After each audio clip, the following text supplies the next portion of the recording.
வணக்கம் students, welcome to என்கே home education. நம்ம இது வரைக்கும் என்எம்எம்எஸ்ல 20 டாபிக் பார்த்துருக்கோம். இன்னைக்கு பார்க்க போகிறது 21வது டாபிக். அதாவது 21வது டாபிக் என்ன அப்படின்னா சூழ்நிலை கணக்குகள். இந்த சூழ்நிலை கணக்குகள் அப்படின்னா இப்போ சில குறிப்புகள் கொடுத்து அதிலிருந்து சில 2-3 வினாக்கள் கேட்டிருப்பாங்க. அதுதான் என்னன்னா சூழ்நிலை கணக்குகள். இந்த சூழ்நிலை கணக்குகள் 3 விதமாக கேட்பாங்க. என்ன அப்படின்னா பொதுவானவை, இருக்கை அமைப்புகள், வயது கணக்குகள். பொதுவானவை அப்படின்னா என்னதுன்னா ஒரு குறிப்பிட்ட நபர் இல்லைனா பல்வேறு நபர்களுக்கு இடையே உள்ள உயரம் கொடுத்துருப்பாங்க, அல்லனா திறன் அல்லனா அளவு ஏதோ ஒரு டைப்பில் கொடுத்து அது ரிலேட்டடாக கொஷின்ஸ் கேட்பாங்க. இப்போ இருக்கை அமைப்புகள் அப்படின்னா என்னது அப்படின்னா இதே போல் ஒரு சில நபர்களை கொடுத்து அவங்க வட்ட வடிவில் இருக்கலாம் இல்லைனா நேராக இருக்கலாம், அந்த ஒரு அமைப்பு முறைகளை கொடுத்து அதாவது ஒரு நபருக்கு எதிராக இருக்கக்கூடிய நபர் யாரு, பக்கத்தில் இருக்கிறவங்க யாரு, அப்படி அந்த ரிலேட்டடாக இருக்கை அமைப்பு முறையில் கொஷின்ஸ் கேட்பாங்க. வயது கணக்குகள் அப்படின்னா அதே போல தான் ஒரு நபர் அதுக்கு தொடர்புள்ள இன்னொரு நபரோட 2 பேரையும் அதாவது 2 பேருக்குள்ள வயது வித்தியாசம் இல்லைனா ஒருத்தரோட வயது கொடுத்து இப்போ ஒரு அப்பாவோட வயது அம்மாவோட வயது கொடுத்து பிள்ளையோட வயது கேட்குற மாதிரி அந்த மாதிரி வயது கணக்குகள் கொஷின்ஸ் கேட்பாங்க. பாருங்க, இந்த சம்ஸ் ரொம்ப ஈஸியாக தான் இருக்கும். இப்போ நம்ம சூழ்நிலை கணக்குகளில் பொதுவானவையில் சில சம்ஸ் பார்க்கலாம். சூழ்நிலை கணக்குகள் பொதுவானவையில் ஃபஸ்ட்டு சம் பாருங்க. என்ன கொடுத்துருக்காங்க அப்படின்னா சேகர் முத்துவை விட உயரமானவர், கோபி தமிழை விட குட்டையானவர், சேகர் கோபியை விட குட்டையானவர், அர்ஜுன் முத்துவை விட உயரமானவர், ஆனால் கோபியை விட குள்ளமானவர். கொஞ்சம் குழப்பமாக கேட்டிருக்காங்க. ஆனால் இந்த கொஷின் ரொம்ப ஈஸியாக இருக்கும். எப்படி ஈஸியாக போடலாம் அப்படின்னு நான் சொல்லித்தரேன் பாருங்கள். இப்போ ஃபஸ்ட்டு யார் கொடுத்துருக்காங்க? சேகர் கொடுத்துருக்காங்க. ஃபஸ்ட்டு யாரை கொடுத்துருக்காங்க? சேகர் கொடுத்துருக்காங்க. நான் இதை நான் எப்படி எடுக்கேன்? இவரை நான் சேகர்னு எடுக்கிறேன். அடுத்து பாருங்க, இந்த சேகர் யாரை விட உயரமானவர்? முத்துவை விட உயரமானவர். அப்போ சேகரை விட குள்ளம் முத்து. புரியும் நினைக்கிறேன். பாருங்க, முத்து. பாருங்க, சேகர் உயரமானவர். யாரை விட? முத்துவை விட உயரமானவர். அடுத்தது பாருங்க, கோபி தமிழை விட குட்டையானவர். ஆனால் நமக்கு யாருன்னு கொடுக்கல, கோபி தமிழ். நான் இதை பக்கத்திலேயே எடுக்கிறேன். இப்போ பாருங்க, கோபிங்கிறது யாருன்னா தமிழை விட குட்டையான். இப்போ பாருங்க, அடுத்து கோபி யாரை விட குட்டையான்? தமிழை விட குட்டையான். அப்போ யார் பெருசாக இருக்கா? தமிழ் தான் பெருசாக இருக்காங்க. புரியும் நினைக்கிறேன். பாருங்க, சேகர் முத்துவை விட உயரமானவர். அதனால தான் நான் முத்துவை குட்டையாகவும் சேகரை உயரமாகவும் போட்டிருக்கேன். அடுத்து பாருங்க, கோபி தமிழை விட குட்டையானவர். சரியா? அதுக்கடுத்து பாருங்க, சேகர் கோபியை விட குட்டையானவர். சேகர் கோபியை விட குட்டையானவர். கரெக்டாக தான் இருக்கு. சரியா? ஏன்னா கோபி தான் உயரம், சேகர் குட்டை. அடுத்து பாருங்க, அர்ஜுன் என்ன ஒருத்தர் நபர் கொண்டு வராங்க. அர்ஜுன் முத்துவை விட உயரமானவர், ஆனால் கோபியை விட குள்ளமானவர். அர்ஜுன்கிறது யாரு? முத்துவை விட உயரமா, கோபியை விட குள்ளமா. அப்போ இதில் தானே வரும். பாருங்க, அர்ஜுன்கிறது யாரு? கோபியை விட உயரம், கோபியை விட குள்ளம், முத்துவை விட உயரம். இந்த வரிசை உங்களுக்கு புரிஞ்சிருக்கும்னு நினைக்கிறேன். அப்போ இந்த வரிசையில் உங்களுக்கு உயரமானதர் தமிழ், அடுத்து கோபி, அதுக்கடுத்து அர்ஜுன், சேகர், முத்து. சரியா? நமக்கு ஃபர்ஸ்ட் கொஸ்டின் பாருங்க, என்ன கேட்டிருக்காங்க? கொஸ்டினில் மிகவும் உயரமானவர் யார்? உங்களுக்கு பார்த்த உடனே தெரியும், மிகவும் உயரமானவர் யாரு? தமிழ். சரியா? மிகவும் உயரமானவர் தமிழ். அடுத்து பாருங்க, நான் இதில் எழுதிக்கிறேன். பாருங்க, மிகவும் உயரமானவர் தமிழ்.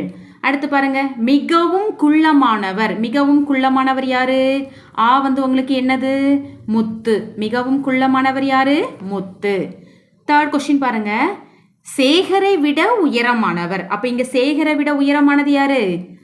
அர்ஜுன். சேகரை விட உயரம் யாரு? அர்ஜுன். சரியா? அடுத்து பாருங்க, உயரங்களின் அடிப்படையில் ஏறு வரிசையில் நிற்க வைத்தால் இரண்டாவதாக நிற்பவர் யார்? ஏற்கனவே நான் ஏறு வரிசை அமைப்பில் தான் நான் உங்களுக்கு நான் எழுதி வச்சிருக்கேன். இப்போ பாருங்க, ஏறு வரிசைனாலே நமக்கு சின்ன நம்பர்ல இருந்து பெரிய நம்பர் போகும். அப்போ குள்ளமா இருக்கிறதுல இருந்து உயரமா இருக்கவங்களுக்கு போகும்போது இரண்டாவதாக நிற்பவர், இரண்டாவது நிற்பது யாரு? சேகர் தான். இது 1, இது 2, இது 3, இது 4, 5. அப்போ இரண்டாவது நிற்கிறது யாரு? சேகர். பாருங்க சேகர். அடுத்து பாருங்க உயரங்களின் அடிப்படையில் இறங்கு வரிசையில் நிற்க வைத்தால் மூன்றாவதாக நிற்பவர். அப்போ இறங்கு வரிசைனா பெரிய நம்பர்ல இருந்து சின்ன நம்பருக்கு வரணும். அப்போ மூன்றாவது நிற்கிறது யாரு? 1 2 3. அடுத்து யார் உங்களுக்கு அர்ஜுன். மூன்றாவது உயரங்களின் அடிப்படையில் உங்களுக்கு இறங்கு வரிசையில் நிற்க வைத்தால் மூன்றாவது நிற்பவர் அர்ஜுன். இந்த சம் உங்களுக்கு புரிஞ்சிருக்குன்னு நினைக்கிறேன். அதாவது இந்த மாதிரி கொஸ்டின் கேட்டால் நீங்கள் ஒரு பென்சில் எடுத்து ஃபர்ஸ்ட் போட்டு பாருங்க. நீங்கள் பார்க்கும்போது தான் உங்களுக்கு ஈஸியாக ஆன்சர் பண்ண முடியும். நிலை கணக்குகளில் பொதுவான வேலை இரண்டாவது சம் பாருங்க. ஒரு மிதிவண்டி பந்தயத்தில் ABCDE ஆகியோர் கலந்து கொண்டனர். அதாவது நபர்கள் கொடுக்காம அவங்களுக்கு பதிலாக ஆங்கில எழுத்துக்கள் கொடுத்துருக்காங்க. கலந்து கொண்டது யாரெல்லாம் அப்படின்னா ABCDE ஒரு 5 நபர்கள். அப்போ A ஆனவர் Bக்கு முன்னதாகவும், C ஆனவர் ABக்கு பின்னதாகவும், D ஆனவர் Eக்கு முன்னதாகவும், ஆனால் Cக்கு பின்னதாகவும் வருகிறார் எனில் இவர்களில் பந்தயத்தில் வெற்றி பெற்றவர் யார்? இப்போ பாருங்க, நீங்க என்ன கொடுத்துருக்காங்க பாருங்க. ஒரு மிதிவண்டி பந்தயத்தில் ABCDE 5 பேர் கொடுத்துருக்காங்க. சரியா? A ஆனவர் Bக்கு முன்னதா இருக்கு. அதாவது நல்லா கவனிங்க. A இதுதான் A நம்ம எடுத்துக்கிறேன். இது என்னன்னு எடுக்கிறேன்? ஏன்னு எடுத்துட்டா Bக்கு முன்ன A இருக்கு. அப்போ என்னது? B A தான் ஃபர்ஸ்ட்ல இருக்கு. அதுக்கடுத்து என்ன இருக்கு? B இருக்கு. Bக்கு முன்ன, அதாவது Bக்கு முந்தி போறது யாரு? A போறாங்க.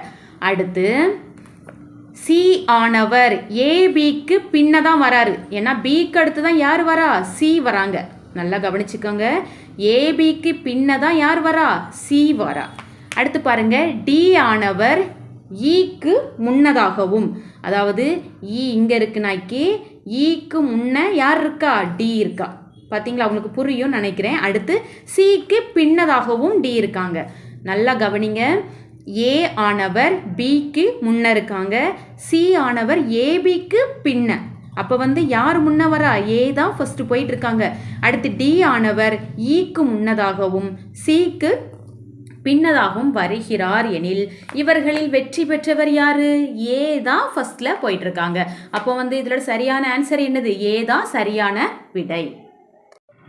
மூன்றாவது சம் பாருங்க. 5 பேர் ஒரு வரிசையில் நின்று கொண்டிருக்கின்றனர். Y என்பவர் Xக்கு இடதுபுறமாக நிற்கின்றார். Z என்பவர் Yக்கு இடதுபுறமாக நிற்கின்றார்.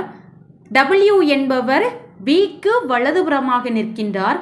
X மற்றும் Wக்கு நடுவில் V நிற்கின்றார் எனில் நடுவில் நிற்கும் நபர் யார்? அதாவது குழப்பற மாதிரி தான் கொஷின் கேட்பாங்க. நான் ஈஸியாக போட்டுடலாம். பாருங்க, ஒரு வரிசையில் எத்தனை பேர் இருக்காங்க அப்படின்னா 5 பேர் இருக்காங்க. Y என்பவர் எதுக்கு இடப்புறமாக இருக்காங்க?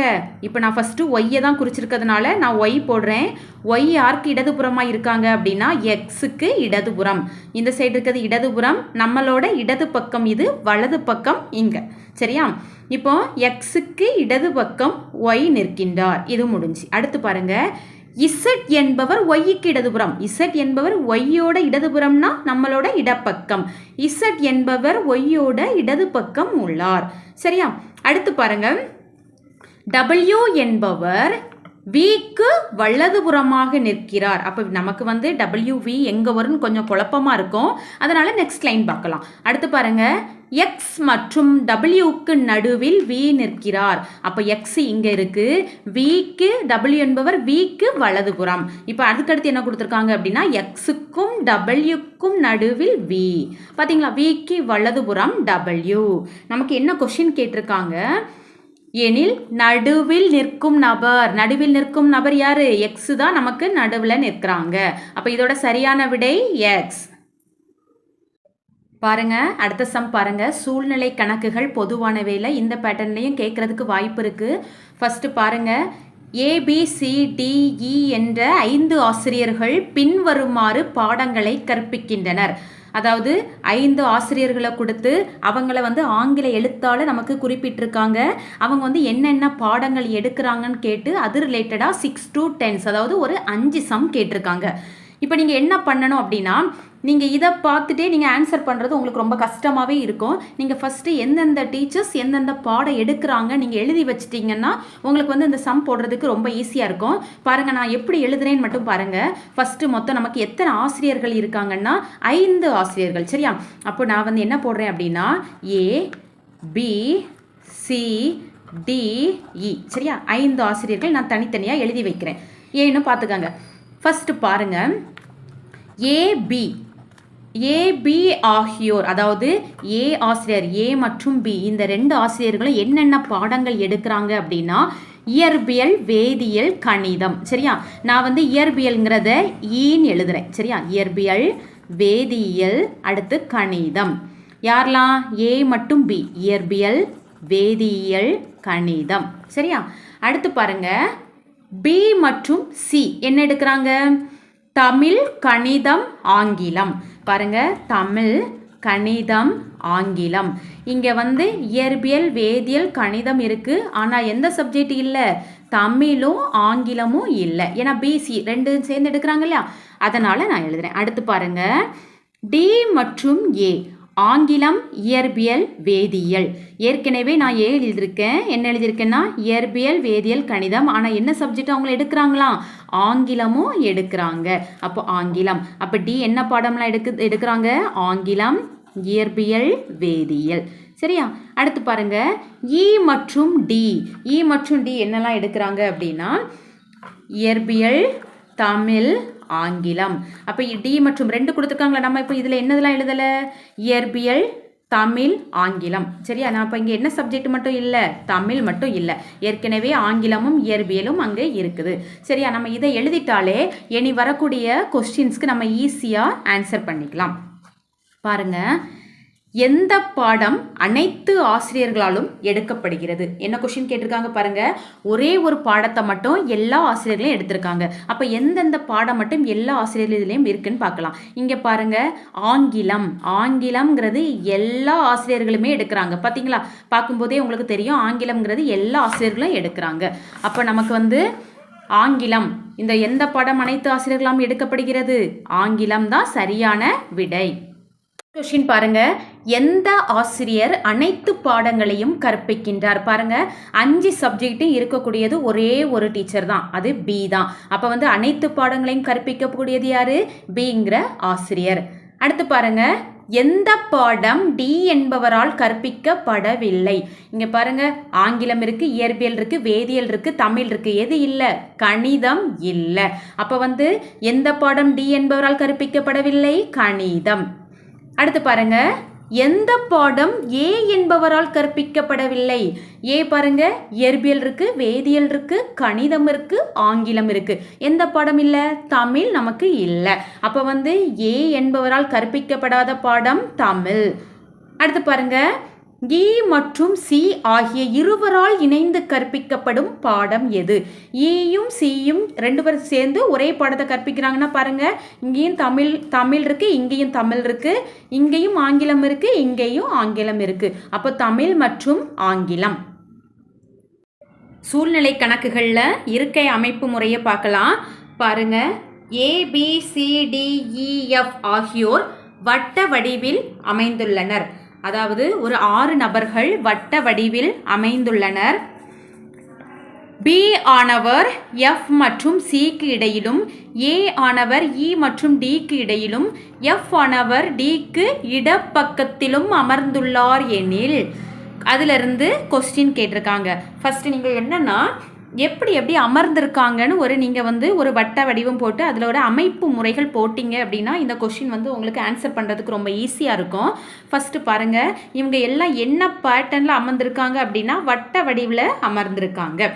ஃபஸ்ட்டு என்ன கொடுத்துருக்காங்க அப்படின்னாக்கி பி ஆனவர் எஃப்க்கும் சிக்கும் இடையிலும், ஏ ஆனவர் இக்கும் டிக்கும் இடையிலும்னு கொடுத்துருக்காங்க. ஆனால் என்னொன்று கொடுத்துருக்காங்க, எஃப்போட இடப்பக்கம் தான் டி இருந்திருக்காங்க. அப்போ பாருங்கள், இப்போ வந்து எஃப் இங்கே அப்படின்னா எஃப்போட இடப்பக்கம், அதாவது இங்கே இந்த சைடு போகும்போது உங்களுக்கு எங்கே இருக்காங்க? டிங்கிறவங்க இருக்காங்க. இப்போ பாருங்கள், எஃப்போட இடப்பக்கம். அடுத்து பாருங்கள், பி ஆனவர் எஃப்க்கும் சிக்கும் இடையில். அப்போ இங்கே பி இருக்காங்க அப்படின்னாக்கி இப்போ இது எஃப்னு பார்த்தீங்கன்னாக்கி எஃப்க்கும் சிக்கும் இடையில யார் இருக்கா? பி இருக்காங்க.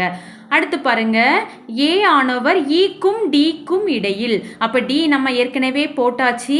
இங்கே ஈ போட்டிங்க அப்படின்னாக்கி ஏக்கும் டிக்கும் இடையில், அதாவது ஈக்கும் டிக்கும் இடையில யார் இருக்கா? ஏ இருக்கா. இதுதான் உங்களுக்கு இருக்கையோட அமைப்பு முறை. ஃபர்ஸ்ட் பாருங்க, பிக்கும் சிக்கும் இடையில் அமர்ந்துள்ளவர் யார்? பிக்கும் சிக்கும் யாருமே இடையில இல்லை. பாருங்க, பிக்கும் சிக்கும் இடையில் அமர்ந்துள்ளவர் யார்? யாருமே இல்லை. இல்லைங்கிறதா சரியான விடை. பாருங்க, ஈக்கு இடப்பக்கத்தில் அமர்ந்துள்ளவர். இதுதான் ஈனா, உங்களுக்கு மேலே இந்த சைடு போகிறது தான் உங்களுக்கு இடப்பக்கம். இப்படி வருது உங்களுக்கு என்னது? வலப்பக்கம். ஏன்னா நம்ம வந்து வலது பக்கம் இப்படிங்கிறதுனால இங்கே வருது உங்களுக்கு வலது பக்கம். அப்போ வந்து ஈக்கு இடப்பக்கம் யார் அமர்ந்திருக்கா? ஏ தான் உங்களுக்கு சரியான விடை. அடுத்து பாருங்க, ஏக்கும் எஃப்க்கும் இடையில் அமர்ந்துள்ளவர் யார்? ஏக்கும் எஃப்க்கும் இடையில யார் இருக்கா? டி தான் இருக்காங்க. அடுத்து பாருங்க, ஏக்கும் சிக்கும் இடையில் அமர்ந்துள்ளவர் யார்? ஏக்கும் சிக்கும் இடையில் அமர்ந்துள்ளவர் ஈ. பார்த்தீங்களா, ஏக்கும் சிக்கும் இடையில யார் இருக்காங்க? ஈ தான் இருக்காங்க. இதுதான் இருக்கை அமைப்பு முறை. சூழ்நிலை கணக்குகளில் இருக்கை அமைப்பு முறையில் கொஷின் கேட்டாங்கன்னா நீங்கள் ஃபஸ்ட்டு யார் யார் எந்த மாதிரி உட்கார்ந்துருக்காங்க நீங்கள் போட்டிங்கனாலே இந்த சம் வந்து உங்களுக்கு ஈஸியாகவே போட்டுடலாம். இருக்கை அமைப்பு முறைகளில் என்ன ஒரு பேட்டர்ன் பாருங்கள். அதாவது ABCDEF என்ற 6 பேர், வரிசைக்கு 3 பேர், 2 வரிசையாக ஒரு வரிசையில் 3 பேர், இன்னொரு வரிசையில் 3 பேர்னு இருக்காங்க, 2 வரிசையில் இருக்காங்க. அதுலேருந்து அது ரிலேட்டடாக நமக்கு கொஷின்ஸ் கேட்டிருக்காங்க. பாருங்கள், ஏ என்பவர் பிக்கு மூளை விட்ட எதிராக அமைந்துள்ளார். அப்போ நம்ம ஃபஸ்ட்டே போட்டுடலாம். பாருங்கள், ஃபஸ்ட்டு வந்து இது வந்து ஏ நம்ம எடுத்தோம் அப்படின்னா இது ஒரு மூளை விட்டம் அப்படின்னா அதற்கு ஆப்போசிட் இங்கே ஒரு மூளை விட்டம். அப்போ இங்கே இருக்கிறது யார்? நமக்கு பி இருக்காங்க. ஏக்கு மூளை விட்டம், அதாவது எதிரெதிரா, அதாவது எதிருன்னு கொடுக்கல, மூளை விட்டத்துக்கு எதிராக கொடுத்துருக்காங்க. அடுத்து பாருங்கள், சிக்கு எதிராக டி அமர்ந்துள்ளார். பிக்கு, அப்போ சிக்கு எதிராக டி அமர்ந்துள்ளார்னா நமக்கு சி வந்து மேலே உள்ள ஃபர்ஸ்ட் வரிசை வருமா செகண்ட் வரிசை வருமானு ஒரு குழப்பம் வரலாம். ஆனால் அதுக்கு அடுத்ததை பாருங்க, பிக்கு இடதுபுறத்தில், இப்போ பிக்கு இது இருக்குனாக்கி பியோட இடது பக்கத்தில் யார் இருக்கா? டி இருக்காங்க. அப்போ பாருங்க, அந்த ரெண்டாவது பாருங்க, சிக்கு எதிராக டி உள்ளார். அப்போ இதற்கு எதிராக இருக்கிறது யாரு? இது வந்து சி. சரியா, புரிஞ்சிருக்கும்னு நினைக்கிறேன். அடுத்து பாருங்க, ஏக்கு எதிராக யார் இருக்கா? ஏக்கு எதிராக ஈ இருக்காங்க. ஆனால் 6 பேரில் நமக்கு 5 பேர் குறிச்சாச்சு. அப்போ வந்து ஃபஸ்ட்டு வரிசையில் மட்டும் ஒரு ஆள் நமக்கு வந்து மிஸ் ஆகிறதுனால இது கண்டிப்பாக நமக்கு எஃப்பாக தான் இருக்க வாய்ப்பு அதிகம். சரியா, அடுத்து பாருங்க, இதுல இருந்து நமக்கு ஒரு 5 கொஷின்ஸ் கேட்டிருக்காங்க. ஏ மற்றும் பியை தவிர மூளைவிட்ட எதிராக, அதாவது ஒரே மூளைவிட்டம் நமக்கு கொடுத்தாச்சு, இரண்டாவது மூளைவிட்டம். அப்போ யார் இருப்பாங்க? இரண்டாவது மூளைவிட்டத்தில் எதிராக அமர்ந்திருப்பவர் இ மற்றும் எஃப். சரியா, இது ஒரு மூளைவிட்டம், இது ஒரு மூளைவிட்டம். அப்போ எஃப் இங்கிறது சரியான விடை. அடுத்து பாருங்க, பிக்கு வலதுபுறத்தில் உள்ளவர் யார்? பிக்கு இடதுபுறம் தான் டி இருக்காங்களே தவிர பிக்கு வலதுபுறம் யாருமே இல்லை. அப்போ வந்து எவரும் இல்லைங்கிறது தான் என்னது சரியான விடை. அடுத்து பாருங்க, 18வது கொஸ்டின் பாருங்க, எஃப்க்கு இடதுபுறத்தில், எஃப்க்கு இடதுபுறம் யார் இருக்கா? இது இடதுபுறம், அது வலதுபுறம், இந்த சைடு இருக்கிறது வலதுபுறம். அப்போ வந்து எஃப்க்கு நம்மளோட ஹேண்ட் வச்சு தான் பார்க்கணும், நமக்கு இடப்பக்கம் எது நமக்கு வலப்பக்கம் எதுன்னு நீங்கள் பார்த்தீங்கனாலே ஈஸியாகவே கண்டுபிடிச்சிடலாம்.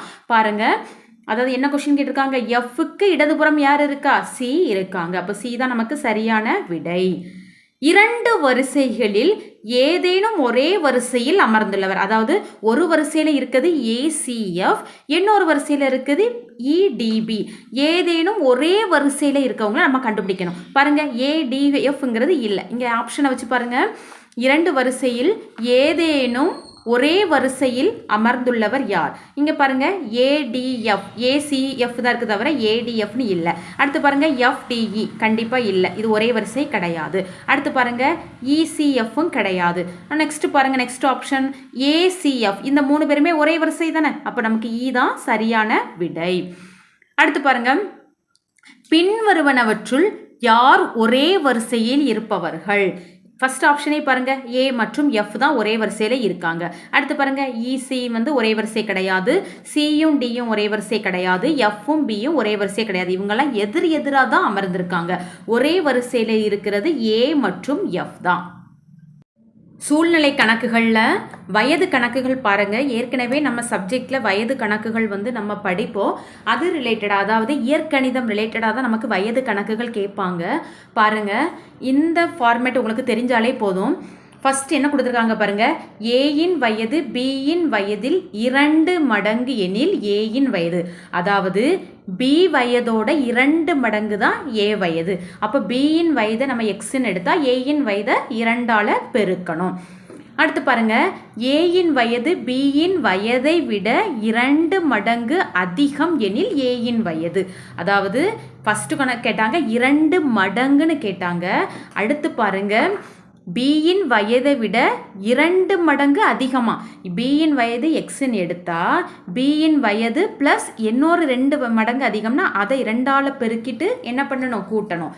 இதான் 2 மடங்கு அதிகம். ஏற்கனவே இயற்கணிதத்தில் இந்த சமன்பாடுகள் எல்லாமே நம்ம படிச்சிருப்போம். இது படிக்கும்போது இந்த கொஷின்ஸ் வந்து நமக்கு ஈஸியாக தான் இருக்கும். ஏற்கனவே இது ரிலேட்டடாக நம்ம நிறைய சம் வந்து சப்ஜெக்டில், அதாவது 7th 8th மேக்ஸில் இது ரிலேட்டடாக நிறைய சம்ஸ் வரும்.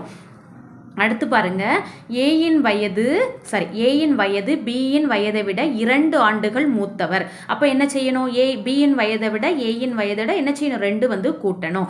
அடுத்து பாருங்க, ஏயின் வயது பியின் வயதில் 2 மடங்கில் 2 அதிகம், பியின் வயதோட 2 மடங்கு, அதை 2ஆல் பெருக்கிட்டு என்ன செய்யணும், கூட்டணும். அதிகம்னா 2 வயதை வந்து கூட்டணும். அடுத்து பாருங்க, ஏயின் வயது பியின் வயதில் பாதி, பியோட வயதில் பாதிங்கிறதுனால நம்ம 2 கொண்டு டிவைட் பண்ணணும். அடுத்து பாருங்க, ஏயின் வயது பியின் வயதில் பாதியில் 3 மடங்கு, அதாவது 3 கொண்டு பியின் வயதை 3ஆல் பெருக்கிட்டு அதில் என்ன செய்யணும், பாதி கண்டுபிடிக்கணும். அடுத்து பாருங்க, ஏயின் வயது 3 வருடங்களுக்கு முன்பு பியின் வயது 2 மடங்கு எண்ணில், அதாவது பியின் வயதை எக்ஸ்ன்னு எடுத்தால் ஏயின் வயதை ஒய்ன்னு எடுக்கணும். அப்போ வந்து என்ன பண்ணனாக்கி, அதாவது நல்லா பாருங்க, 3 வருடங்களுக்கு முன்பு 2 மடங்கு 2ஆல் கொண்டு பெருக்கிட்டு, அதாவது பியின் வயதை 3 வருடங்களுக்கு முன்புங்கிறதுனால 3ஆல் கழிச்சிட்டு என்ன செய்யணும், அதுக்கடுத்து 2 மடங்காக மாற்றணும். நல்லா பாருங்க, ஏயின் வயது 3 வருடங்களுக்கு முன்பு, பியின் வயதை 3ஆல் கழிச்சிட்டு, அதாவது ஏயின் வயதை கண்டுபிடிக்க பியினோட வயதை 3ஆல் கழிச்சிட்டு அடுத்து 2 மடங்குங்கிறதுனால 2ஆல் நம்ம என்ன செய்யணும், பெருக்கணும்.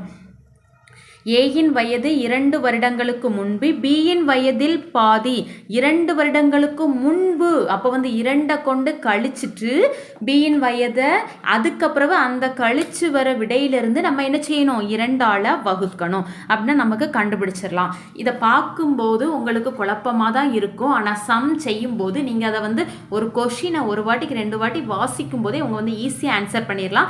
அது ரிலேட்டடாக நான் சம் சொல்லித்தரும்போது நீங்கள் வந்து ஈஸியாகவே பழகிக்கலாம். சூழ்நிலை கணக்குகளில் வயது கணக்குகளில் ஃபர்ஸ்ட் சம் பாருங்க. தந்தையின் வயது அவரது மகனின் வயதை போல் 6 மடங்கு, 6 வருடங்களுக்கு முன்பு தந்தையின் வயது மகனின் வயதை போல் 12 மடங்கு எனில் தற்போது தந்தையின் வயது என்னன்னு கேட்டிருக்காங்க. இங்கே பாருங்க, நீங்கள் ஃபர்ஸ்ட் என்ன செய்யணும் அப்படின்னா, தந்தையின் வயது மகனின் வயது 2 நபர்கள் தான் நம்ம கேட்டிருக்காங்கிறனால தந்தையின் வயதை எக்ஸ்ன்னு எடுக்கணும். தந்தையின் வயது என்னது, தந்தையின் வயது நம்ம வந்து பாருங்க, தந்தையின் வயது அவரது மகனின் வயதை போல் 6 மடங்கு, அப்போ நமக்கு வந்து 6x, ஏன்னா நான் வந்து மகனின் வயதை தான் என்ன செய்கிறேன், எக்ஸ்ன்னு எடுக்கிறேன். ஏன்னா 6 மடங்கு அப்பா தான் கூட இருக்காங்க, அதனால மகனின் வயது எக்ஸ், தந்தையின் வயது 6x. இது புரிஞ்சிருக்குன்னு நினைக்கிறேன். அடுத்து 6 வருடங்களுக்கு முன்பு, நல்லா கவனிங்க, 6 வருடங்களுக்கு பின்புனா நம்ம வந்து கூட்டணும், 6 வருடங்களுக்கு முன்புனா குறைக்கணும். அப்போ என்ன செய்யணும் அப்படின்னா, மகனின் வயது தந்தையின் வயது, அதாவது எப்படி இருந்துச்சுன்னா 6 வருடங்களுக்கு முன்பு தந்தையின் வயது மகனின் வயதை போல் 12 மடங்கு, அதாவது மகனின் வயது x மைனஸ் 6னா தந்தையோட வயது 6x மைனஸ் 6. சரியா? வயது மகனின் வயதை போல் 12 மடங்கு இருந்துச்சா? எவ்வளவு இருந்துச்சா? மகனின் வயதை போல் 12 மடங்கு. அதனால தான் நான் மகனின் வயதுல 12 கொண்டு என்ன செய்கிறேன்? இப்போ இருக்கிறேன். நல்லா பாருங்க, 6 வருடங்களுக்கு முன்பு தந்தையின் வயது எப்படி இருக்குதா? மகனின் வயதை போல் 12 மடங்கு எனில் தந்தையின் வயது நமக்கு கேட்டிருக்காங்க. நீங்கள் இந்த ஸ்டெப்பு போட்டிங்கனாலே இந்த சம் வந்து ஈஸியாகவே செஞ்சிடலாம். இப்போ பாருங்கள், 12 உள்ளே கொண்டு பெருக்கும்போது 12x மைனஸ் 12க்கு 6 72 is equal to 6x minus 6. நான் எக்ஸ் எல்லாம் இடப்பக்கம் கொண்டு வரேன்.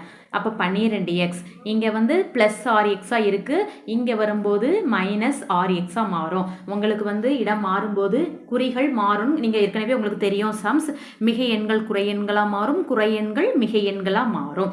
மைனஸ் 6 இந்த மைனஸ் 72 இங்கே போகும்போது என்னதான் மாறும்? ப்ளஸ் 72. 12ல் 12xல் 6x போனால் 6x மைனஸ் 6 72ல் 6 போகும்போது 66. அப்போ x இஸ் ஈக்குவல் டு 66/6. ஓரார் 6 ஓரார் 6 ஓரார் 6. அப்போ x இஸ் ஈக்குவல் டு நமக்கு என்னது? 11. நல்லா பாருங்க, நமக்கு மகனின் வயது x இஸ் ஈக்குவல் டு 11 கிடைச்சிருக்கு. இது வந்து யாரு? மகன்கிறது x. அப்போ வந்து தந்தை வந்து உங்களுக்கு என்னது? தந்தை வந்து 6x. அப்போ 6 பெருக்கல் 11 அப்போ என்ன வரும்? தந்தையோட வயது வந்து உங்களுக்கு 66. 66ங்கிறது தான் என்னது? சரியான விடை. பாருங்க, சீதாவின் வயது ராதாவின் வயதை விட 4 குறைவு. அதாவது நல்லா பாருங்க, சீதாவின் வயது வந்து சீதாவோட வயது ராதாவோட வயது 4 குறைவும். அப்போ பாருங்க, நமக்கு ராதாவோட வயதை என்ன எடுக்கணும்? ராதாவோட வயதை வந்து நமக்கு எக்ஸ்ன்னு எடுக்கணும். அடுத்து பாருங்க, சீதாவோட வயது வந்து எப்படியா? அந்த ராதாவோட வயதை விட இதை நான் வந்து எக்ஸ்ன்னு எடுத்தா இது ஒய். சரியா? இப்போ வந்து இந்த ஒய் வந்து எப்படி இருக்குதான்? ராதா வயதை விட 4 குறைவாக இருக்கு. புரிஞ்சிருக்கும்னு நினைக்கிறேன். பாருங்க, ராதாவோட வயது எக்ஸ்ன்னு எடுத்தா சீதாவோட வயது ஒய் தான். ஆனால் வந்து ராதா வயதுல இருந்து 4 குறைவு. இப்போ நமக்கு வந்து சீதாவோட வயது 20ன்னு கொடுத்துருக்காங்க. சரியா? சீதாவோட வயது உங்களுக்கு எவ்வளோ கொடுத்துருக்காங்க? 20. அப்போ பாருங்க, சீதாவோட வயது 20 எனில் பாருங்க, அப்போ எப்படி கண்டுபிடிக்கணும்? x minus 4 is equal to 20. x is equal to என்ன வரும்? 20 கூட்டல் 4 24. நமக்கு கணக்கு ஆன்சர்லேருந்தே கண்டுபிடிச்சிடலாம். நம்ம இவ்வளோ செஞ்சு கூட பார்க்கணுன்னு அவசியம் கிடையாது. சீதாவின் வயது ராதாவின் வயதை விட 4 குறைவு. அப்போ சீதாவின் வயது 20 எனில் ராதாவோட வயது 4 கூட தானே இருக்கும். அப்போ 20 கூட்டல் 24 என்ன செய்யலாம்? நம்ம டைரெக்டாகவே போட்டுடலாம். அடுத்த சம் பாருங்க, ஏ மற்றும் பி வயதுகளின் விகிதம் 4:3. அதாவது என்ன கொடுத்துருக்காங்க அப்படின்னா A/B இஸ் ஈக்குவல் டு 4 உங்களுக்கு 3ன்னு கொடுத்துருக்காங்க. மேலும் அவர்களின் வயது வித்தியாசம், அதாவது நான் ஏயை வந்து 4xன்னு எடுக்கிறேன், பியை வந்து உங்களுக்கு 3xன்னு எடுக்கிறேன். ஏதாவது ஒரு மாறிலியை வச்சு எடுத்தால் தான் நம்ம வந்து ஆன்சர் கண்டுபிடிக்க முடியும். இவர்களோட வயது வித்தியாசம்னாலே நம்ம என்ன செய்வோம்? கழிக்க தான் செய்வோம். 4xலேருந்து 3xை கழிக்கும் போது உங்களுக்கு என்ன வருமா? 8 வருமா? என்ன கேட்டிருக்காங்கன்னா பியோட வயது கேட்டிருக்காங்க. இதில் இருந்து நம்ம கண்டுபிடிச்சிடலாம். 4xலேருந்து 3xை கழிக்கும் போது x இஸ் ஈக்குவல் டு என்ன? 8. அப்போ பியோட வயது எத்தனை? நமக்கு வந்து பி வந்து 3x தானே. அப்போ b is equal to 3x. அப்போ 3 பெருக்கல் 8 சமம் 24. இதுதான் நமக்கு என்னது? சரியான விடை. அப்போ பியோட வயது எத்தனை? 24. பாருங்க, சேகர் சேவியரை விட 7 ஆண்டுகள் மூத்தவன். இவர்கள் இருவரின் வயதுகளின் கூடுதல் 35 எனில் சேகரின் தற்போதைய வயது. இந்த சம் ரொம்பவே ஈஸி. பார்த்துக்கங்க, சேகர் தான் 7 ஆண்டுகள் சேவியரை விட மூத்தவங்களாம். அப்போ நான் வந்து சேவியரை எக்ஸ்ன்னு எடுக்கிறேன். சேகரை வந்து அதாவது சேகர் வந்து சேவியரை விட 7 ஆண்டுகள் மூத்தவர்ங்கிறதுனால எக்ஸ் கூட்டல் 7. இவர்கள் இருவரையும் இந்த 2 வயதை நமக்கு கூட்டும்போது, அதாவது எக்ஸ் கூட்டல் சேவியர் கூட்டல் சேகரோட வயதை கூட்டும்போது நமக்கு 35. இதிலிருந்து நமக்கு சேகரோட வயதை கண்டுபிடிக்கணும். அப்போ பாருங்க, 2x கூட்டல் எக்ஸையும் கூட்டும்போது 2x கூட்டல் 7 சமம் 35. 2x சமம் 35 மைனஸ் 7. அப்போ என்ன வரும்? 2x சமம் 35ல் 7 போகும்போது 28. x சமம் 28/2. 1 2 2 4 2 8. x சமம் என்ன உங்களுக்கு? 14. அதாவது சேவியர் 14னா சேகர் வந்து என்னது? x கூட்டல் 7 தான் சேகர். அப்போ என்ன வரும்? 14 கூட்டல் 7. அப்போ என்ன? 21. நமக்கு சேகரோட வயது என்னது? 21ங்கிறது சரியான விடை. 5வது சம் பாருங்க. அந்தோணியின் வயது அவரின் மகனின் வயதை போல் 4 மடங்கு. அதாவது மகன் வந்து எக்ஸ்ன்னு எடுத்தா அந்தோணி வந்து என்னது? 4x. அதாவது 4 மடங்கு தான் அவங்க அப்பாவுக்கு வந்து வயது கூட. அப்போ 4x. நல்லா பாருங்க. 10 வருடங்களுக்கு பிறகுனாலே என்ன செய்யணும்னாக்கி 10 வருடங்கள் கூட்டணும். முன்பு அப்படின்னு வந்தால் 10 வருடங்களை கழிக்கணும். இங்கே பிறகுன்னு வந்திருக்கிறதுனால 10 வருடங்களுக்கு பிறகு இருவரின் வயதுகளின் கூடுதல். அதாவது மகனோட வயது வந்து x கூட்டல் 10 மாறும். அந்தோணியோட வயது 4x கூட்டல் 10 மாறும். இவங்க 2 பேரோட வயதையும் கூட்டும்போது என்ன வருதான்? x + 10 + 4x + 10 கூட்டும்போது 80 வருதான். அப்போ அந்தோணியோட வயது நமக்கு கேட்டிருக்காங்க. x கண்டுபிடிச்சாலே அந்தோணியோட வயதை நம்ம கண்டுபிடிச்சிடலாம். xையும் 4xையும் கூட்டும்போது 5x கூட்டல் 10 10 20 = 80. அப்போ பாருங்க 5x = 80 மைனஸ் 20. அப்போ 5x சமம் என்னது? 80ல் 20 போனால் 60. x சமம் 60/5. ஓரஞ்சு 5 ஓரஞ்சு 5 ஈரஞ்சு 10. அப்போ x சமம் உங்களுக்கு என்ன வருது? x = 12. அப்போ என்ன கேட்டிருக்காங்க? உங்களுக்கு மகனுக்கு 12 வயதான். அப்போ அந்தோணிக்கு வந்து 4x தானே. அப்போ 12 பெருக்கல் 4 என்ன வரும்? 48. 12 பெருக்கல் 44 48. அப்போ அந்தோணியோட வயது என்னது? 48ங்கிறது சரியான விடை.